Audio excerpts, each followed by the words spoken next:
ایک کتاب اللہ ہے اور ایک میری اطرت ہے. کتاب اللہ میں جو کچھ ہے وہ میری اطرت سے سمجھ لینا, اور اگر میری اطرت کو دیکھو گے تو جو کچھ کتاب میں لکھا ہے وہی عمل کرتے ہوئے تمہیں نظر آئیں گے, کیونکہ وہ عمل کریں گے تو تم تعلیم حاصل کرو گے کہ یہ کس طرح عمل ہمیں بجا لانے ہیں. اب ایک جو کتاب ہے اللہ کی, جس میں ہمیں زندگی گزارنے کے تمام طریقہ کار بتائے گئے ہیں, جس میں ہمیں یہ بتایا گیا ہے کہ کامیابی کس طرح ہے, ناکامی کس کو کہتے ہیں, وہ تمام چیزیں جو ہیں اس کی تفصیلات جو ہیں وہ پھر معصومین علیہ الصلوۃ والسلام نے آگے بیان فرمائی ہیں. ہم اگر یہ سمجھ لیں کہ یہ ان کی بھی ضرورت تھی یہ کرنا, تو یہ غلط ہوگا. وہ ہمیں سکھانے کے لیے آئے تھے, جو اعمال وہ پرفارم کر رہے تھے وہ ہمیں سکھانے کے لیے کر رہے تھے, نہ کہ خود اپنے درجات کو بلند کرنے کے لیے کر رہے تھے.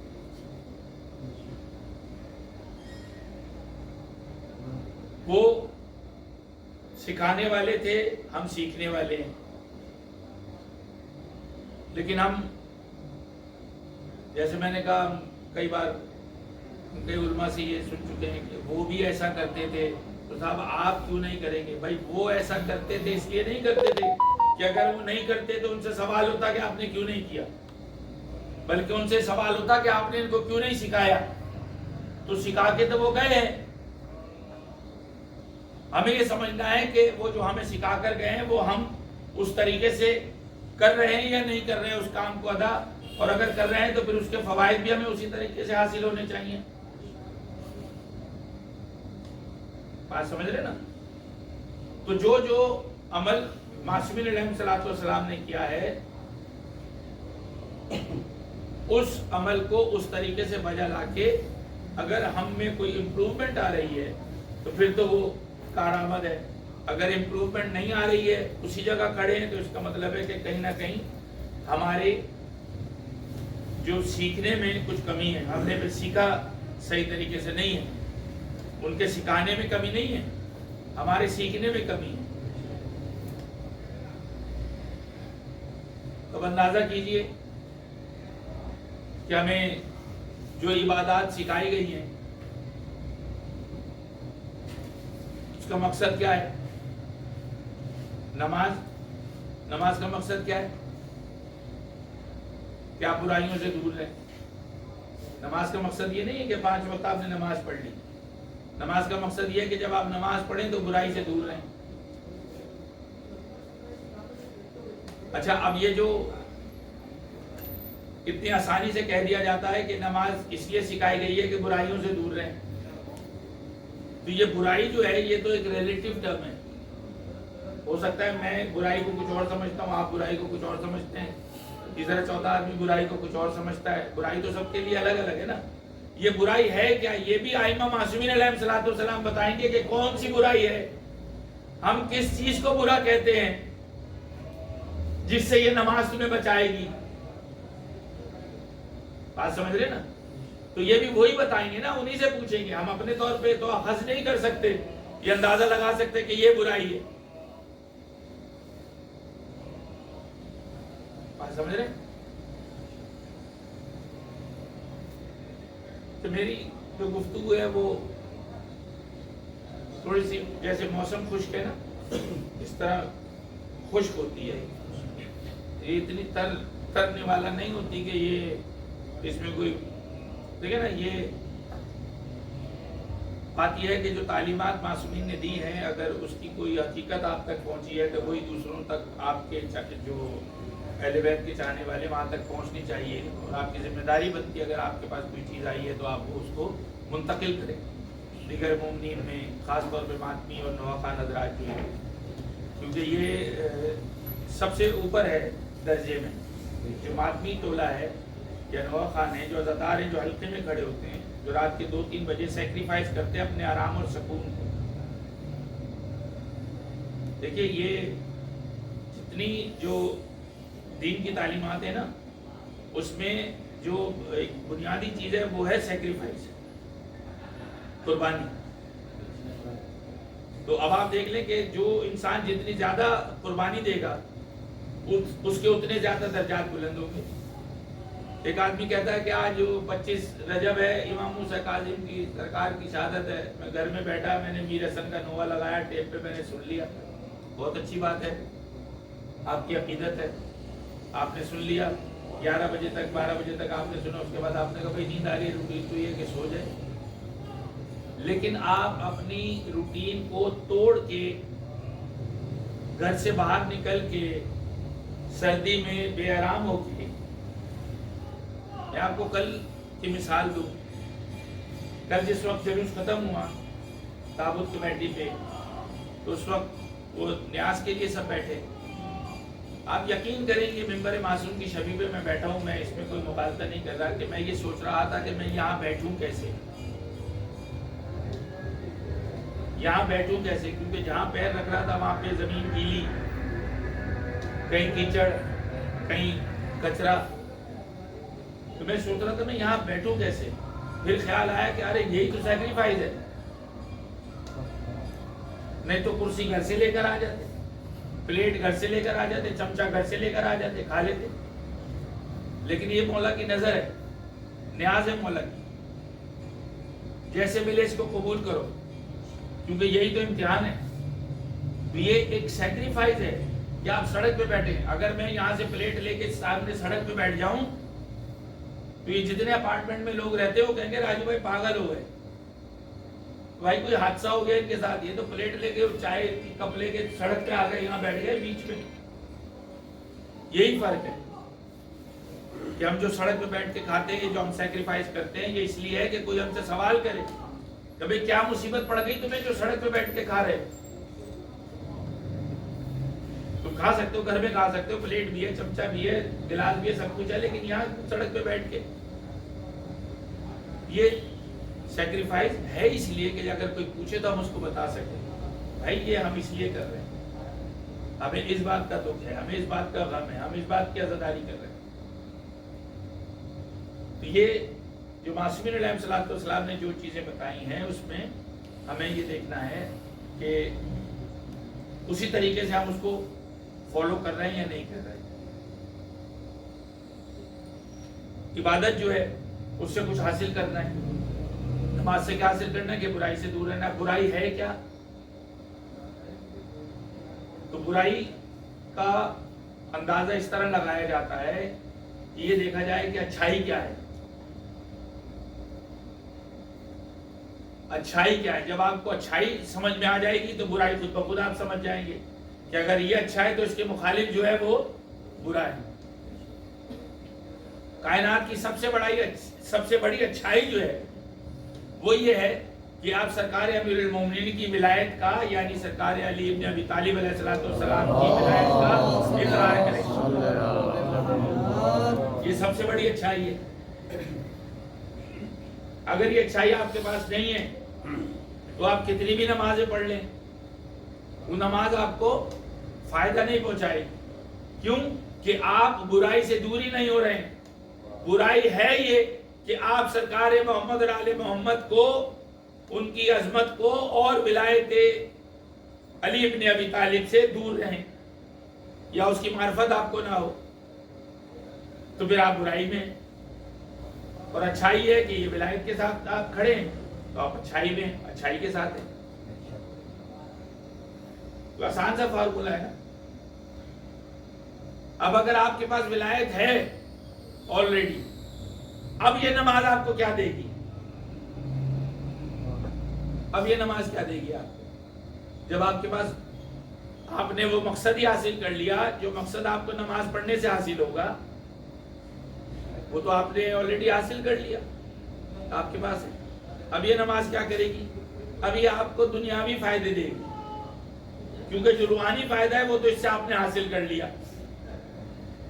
نماز کا روحانی فائدہ کیا ہے کہ آپ برائیوں سے دور ہوں گے، اچھائی کے نزدیک ہوں گے. جو اچھائی دنیا کی یہ ہے سب سے بڑی کہ سرکار محمد اور آل محمد کی عظمت اور ولایت علی کا اقرار آپ کریں، اس کی محبت آپ کے دل میں ہو. اگر وہ آپ کے پاس ہے تو اب یہ عمل آپ کو کیا فائدہ پہنچائے گا؟ یہ آپ کو دنیاوی فائدہ پہنچائے گا. دنیاوی فائدہ کیا ہے کہ آپ ڈسپلنڈ ہوں گے، آپ نیٹ اینڈ کلین ہوں گے،